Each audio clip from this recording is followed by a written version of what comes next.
ये आकाशवाणी गोरखपुर है। अब आप सुषमा श्रीवास्तव से क्षेत्रीय समाचार सुनिए। प्रधानमंत्री नरेंद्र मोदी ने आज वीडियो कॉन्फ्रेंस के जरिए बिहार में शहरी बुनियादी ढांचे से संबंधित 7 परियोजनाओं की आधारशिला रखी और शुभारंभ किया।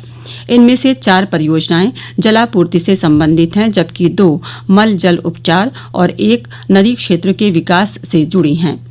केंद्र सरकार की इस योजना का कार्यान्वयन राज्य सरकार के शहरी विकास और आवासन विभाग के अंतर्गत बिहार शहरी बुनियादी ढांचा विकास निगम बुडको द्वारा किया जा रहा है। प्रधानमंत्री ने अटल नवीकरण और शहरी परिवर्तन मिशन अमृत मिशन के तहत निर्मित जलापूर्ति परियोजनाओं का भी शुभारंभ किया। इन परियोजनाओं से स्थानीय निवासियों को 24 घंटे स्वच्छ पेयजल उपलब्ध होगा। देश आज अभियंता दिवस मना रहा है। ये दिन विख्यात इंजीनियर मोक्षगुंडम विश्वेश्वरैया की जयंती पर मनाया जाता है। इस अवसर पर उपराष्ट्रपति एम वेंकैया नायडू ने आज भारत रत्न से सम्मानित अभियंता एम विश्वेश्वरैया को श्रद्धांजलि अर्पित की। श्री नायडू ने देश के निर्माण में महत्वपूर्ण भूमिका निभाने वाले इंजीनियरों को बधाई देते हुए उनसे देश को नई ऊंचाइयों पर ले जाने का आह्वान किया।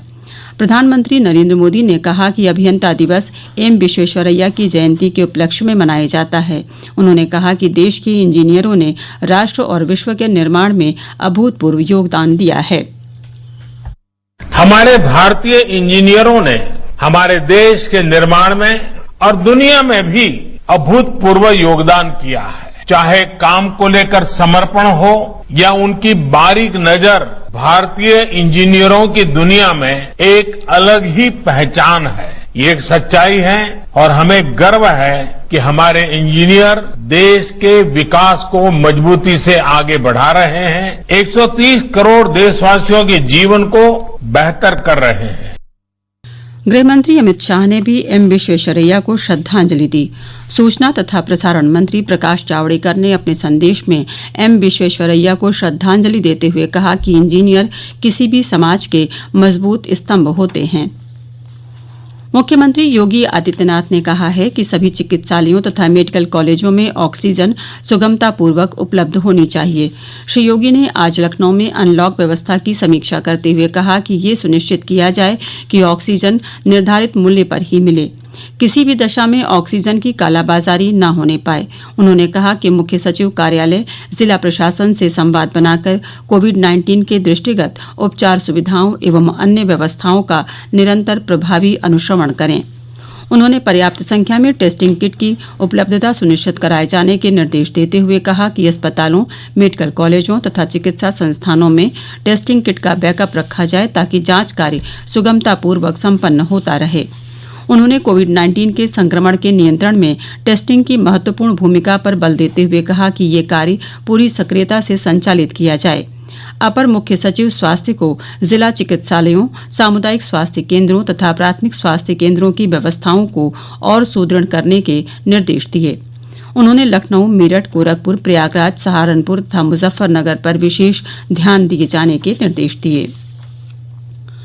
देश में कोविड-19 से स्वस्थ होने की दर 78.28% हो गई है। पिछले 24 घंटों के दौरान 79,292 मरीजों को स्वस्थ होने के बाद अस्पताल से छुट्टी दे दी गई है। स्वास्थ्य मंत्रालय ने बताया कि अब तक 38,59,399 लोग ठीक हो चुके हैं। स्वस्थ होने वालों की संख्या में लगातार बढ़ोतरी हो रही है और वर्तमान में संक्रमित लोगों की कुल संख्या 20.36% रह गई है। आकाशवाणी का समाचार सेवा प्रभाग आज अपने फोन इन कार्यक्रम में कोविड-19 पर विशेष परिचर्चा प्रसारित करेगा।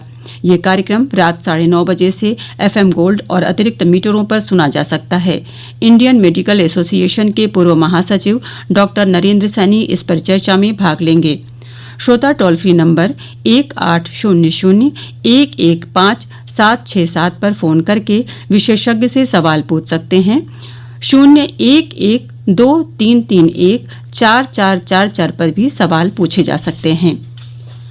केंद्र सरकार ने मीडिया में आई इन खबरों को खारिज कर दिया है कि नई भर्तियों की प्रक्रिया पर रोक लगा दी गई है। पत्र सूचना कार्यालय ने एक ट्वीट में बताया है कि ये खबर गुमराह करने वाली है।